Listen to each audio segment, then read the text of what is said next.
Biasanya manusia itu seperti ini, yin yang sebaik-baiknya orang ada potensi jahat dalam dirinya yang belum terstimulasi. Sejahat-jahatnya orang ada kebaikan di dalam diri. Yang ini kalau kita sentuh terus ini membesar.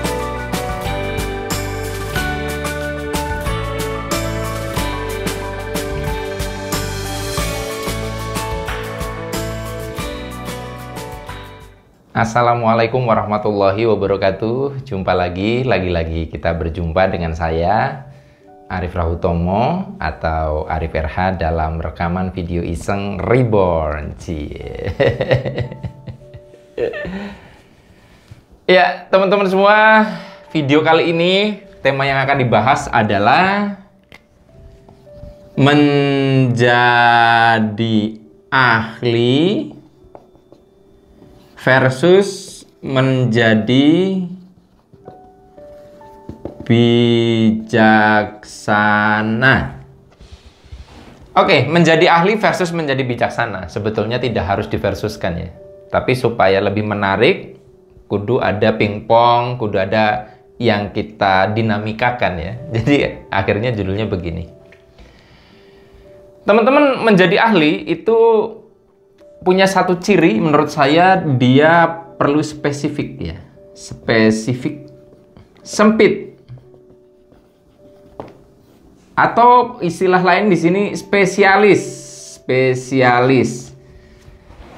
Kalau Anda ingin tahu ahli ya biasanya orang itu lebih banyak tahu tentang hal itu, tapi nggak terlalu banyak tahu yang lain.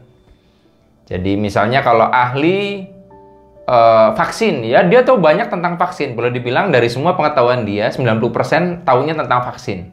Tapi hal-hal di luar vaksin dia nggak tahu. Nah, kalau kebalikannya ini ya generalis ya, bukan spesialis. Dokter umum itu tahu banyak, tapi tidak dalam. Kalau dokter spesialis, tidak tahu sebanyak dokter umum, tapi dalam sekali gitu. Nah, tentunya kita juga membutuhkan seorang ahli ya, karena dia memiliki pengetahuan yang mendalam. Nah, sementara menjadi bijaksana ini sebetulnya rada-rada generalis. Nah, sekarang kalau kita versuskan, Anda memilih menjadi ahli atau menjadi bijaksana. Nah, sebetulnya kalau di dalam penggunaan kehidupan kita sebetulnya perlu menjadi keduanya. Di satu sisi kita menjadi ahli, tapi di sisi lain kita perlu menjadi bijaksana. Nah, bagaimana maksudnya bedanya ya? Kalau menjadi ahli kan mikirnya ya pokoknya gini, sesuai yang gue tahu gini. Sementara menjadi bijaksana, oh nggak gitu bro, kita harus lihat juga yang lain-lain, kayak gitu loh. Saya adalah alumni dari Fakultas Ilmu Sosial dan Ilmu Politik, jurusan Ilmu Administrasi Negara, dan saya adalah fokus di jurusan kebijakan publik. Jadi seharusnya saya itu seorang apa ya, istilahnya seorang administrator negara. Jadi saya tuh cocoknya mungkin jadi menteri gitu loh. Nah, Anda pernah nggak sih gusar begini ya? Aduh, kenapa sih Indonesia tuh nggak bikin pesawat gitu loh? Udah ada Habibie, udah gitu kan ya. Terlepas dari konstelasi politik, kepentingan internasional yang mungkin tidak merasa diuntungkan oleh hal itu, tetapi kacamata seseorang yang posisinya menjadi kepala negara, ya, menjadi pemimpin negara, itu nggak bisa hanya dalam perspektif sempit, tapi perlu bijaksana. Nih, kita seberapa penting sih bikin pesawat saat ini? Kan begitu akhirnya, karena kita harus mikirin yang lain-lain. Kayak kasus sekarang misalnya, ini kalau menurut seorang ahli, harusnya lockdown total ini, bukan PSBB. Orang dikarantina, di penjara di rumah, kalau perlu rumahnya dilas, kan kayak gitu. Karena seorang dokter ya sudah selayaknya berbicara tentang kesehatan, sudah selayaknya menghargai nyawa satu orang pun, gitu loh. Nah, tidak peduli seorang dokter tentang nanti ekonomi hancur, nanti banyak yang di PHK, itu nggak peduli. Yang utama bagi dia adalah kesehatan. Ya, wajar. Nah, tetapi ketika menjadi seorang administrator yang membuat kebijakan publik tuh nggak bisa begitu. Sebentar. Ini nggak bisa gini, kayak gitu loh. Kalau kita lockdown, duitnya ada nggak nih untuk menghidupi ini? Nanti bisa nggak kita bayar utang luar negeri kita dan sebagainya. Jadi pikirannya lebih kompleks. Nah, teman-teman, kalau misalkan Anda di dalam hidup itu karirnya kurang berkembang, Anda kurang mendapatkan satu branding postur seseorang yang dikenal sebagai seorang master, Anda kurang menjadi seorang ahli di bidang apapun Anda.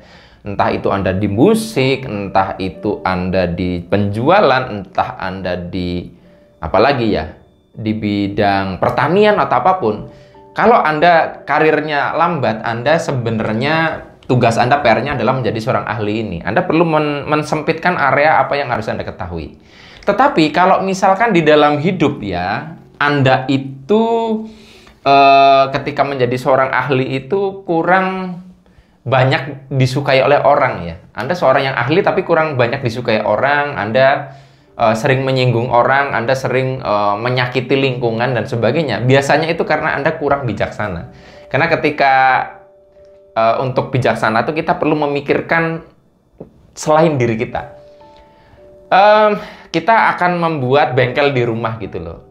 Anda seorang ahli otomotif. Nah, kalau seorang bijaksana tuh mikirnya nggak cuman, ya ini kan rumah gue. Tapi mikir juga nanti kalau ada bengkel di rumah, tetangga keganggu nggak ya? Kira-kira nanti dampaknya bagaimana ya kalau saya membuat bengkel di rumah? Seperti itu teman-teman semua.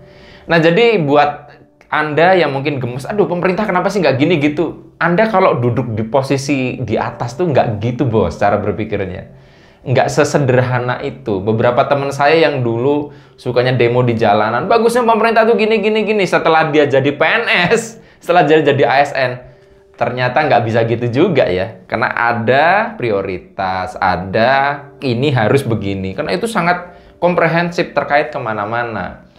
Ya, paradigma Anda ketika Anda mungkin misalnya mengalami keluhan di tangan misalnya. Sebagai seorang yang taunya cuma tangan, yo ini tangannya yang diberesin. Tapi kalau Anda datang kepada orang yang mengetahui secara keseluruhan, oh enggak cuman ini dong, ini juga ada hubungannya ke sini.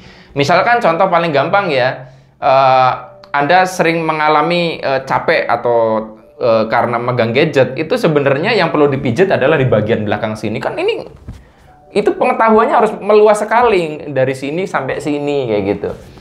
So teman-teman semua, yuk mari sama-sama kita menjadi ahli dalam bidang kita, dan dalam aspek yang lebih luas kita perlu menjadi bijaksana dengan meluaskan pengetahuan kita. Sesekali kita tak perlu tahu kapan kita perlu menggunakan keahlian kita, dan kita perlu tahu kapan kita menjadi bijaksana, kapan kita perlu berpikir menyeluruh, kapan kita perlu berpikir sempit, kapan kita perlu menjadi seorang spesialis, kan kapan kita perlu menjadi seorang generalis. Mudah-mudahan bermanfaat. Sampai ketemu lagi dalam rekaman video Iseng Reborn yang selanjutnya. Saya akhiri, billahi taufik wal hidayah. Wassalamualaikum warahmatullahi wabarakatuh. See you.